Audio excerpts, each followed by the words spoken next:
Сиз желимди кайра иштетүүгө тапшырасызбы? Желимди кайра иштетүү үчүн кайда тапшырса болот экенин билесизби?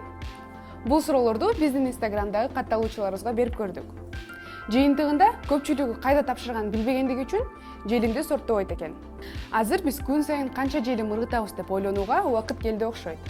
Баарыңарга салам, бул баштан башта. Менин атым Айгерим жана бүгүн биз желимди кайра иштетүү жөнүндө сүйлөшөбүз. Шаардын таштанды таштоочу жайларына күнүнө 1000 тоннага жакын таштанды чыгарыларын жана анын дээрлик 6% желим экенин бунун Бишкектеги регионалдык өнүктүрүү борбору аныктады. Желим жеңил, бирок көлөмдүү жана көп орунду ээлейт. Эгер ушул көлөмдүн баары кайра иштетүүгө кетпесе, таштанды ыргытуучу жайларда кала берет. Ал жакта башка таштандылар менен кошо улам күйүп, өзүнөн өзү тутанып, абага зыяндуу заттардын чыгышын күчөтөт. Ошондой эле жер астындагы сууларды уландырат. Эч нерсе кыла албайбыз деп ойлосоңор, жаңыласыңар. Эң жөнөкөй жолу таштандыларды сорттоо жана кайра иштетүүгө аны жок дегенде бир түрүн тапшыруу. Ушинтип сиз желимдин Кыргызстанда колдонуусун азайтып, көйгөйдүн альтернативдүү жолун өнүктүрөсүз.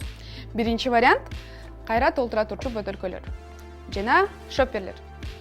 Дүкөндө биз дайым эле толтура азык албайбыз. Ошондо башты калбай эле колуңузга алып же сумкаңызга салып алсаңыз болот. Ал эми ысык суу үчүн мындай термостор бар. Кофеканаларда сиз кофени өзүңүздүн ичиңизге куюп берүүнү сурансаңыз болот. Кээ бир кофеканаларда ал үчүн арзандатуу да берилет. Албетте, азыркы учурда желим идиштерден толугу менен баш тартуу мүмкүн эмес. Бирок аларды дароо таштандыга алып баруунун кереги жок. Аларга экинчи өмүр берсе болот. Бактыга жараша биздин өлкөдө буга жакшы шарттар бар. Чогулган желимди кантип сорттосо болот жана андан ары эмне кылабыз? Келгиле, биринчиде кандай желим кайра иштетүүгө жарактуу экенин аныктап алалы. Бөтөлкөлөр, дарынын желим банкалары жана капкактар. Аларды дегенде тазалап, жууп, өзүнчө баштыктарга чогултуу керек. Картадан шаарыңыздын пластик чогултуучу жайларын караңыз. Бишкекте бир нече мекемелер таштандыларды кайра иштетүү менен алектенет. Мисалы, Бигрин эко отуналары шаар боюнча жайгашкан. Бирок пластик кайра иштетүү үчүн таза болушу керек.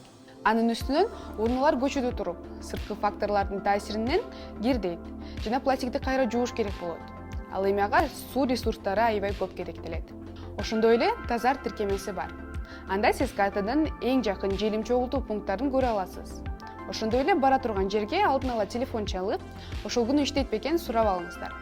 Алардын бирөөсү Жанар чогултуу пункту Горький 85 задегинде жайгашкан. Анын үстүнөн жакында эле Апкел өзүнүн кабыл алуу чекитин 342 дарегинде ачты. Бул уюмдарга шинтемелерди видеонун астында калтырып коебуз. Эсиңерде болсун, желимдин баары эле кайра иштетүүгө жарай бербейт. Адатта алардын сыртында 3 буртуктуу маркировкасы болот. Суу, сүт жана өсүмдүк майы куюлган бөтөлкөлөр кайра колдонууга кооптуу.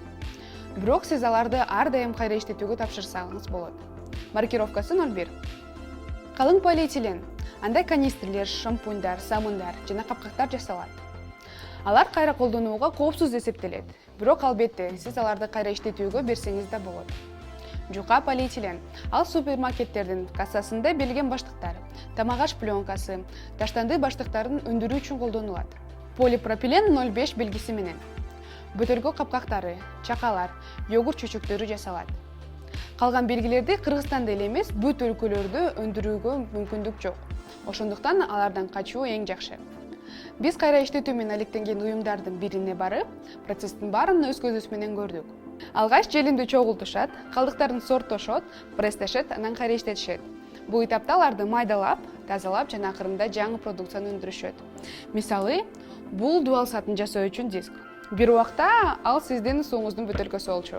Жалпысынан чогултуу пункттарынын даректерин жана уюмдардын ишмердүүлүгүн алардын Instagram баракчасынан тапса болот.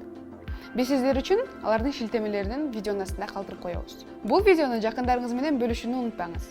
Жана комментарийге сиз таштандыларды сорттоо менен элек болосузбу? Жана кандай лайфхактарды колдоносуз? Жазыңыз. Жакшы калгыла.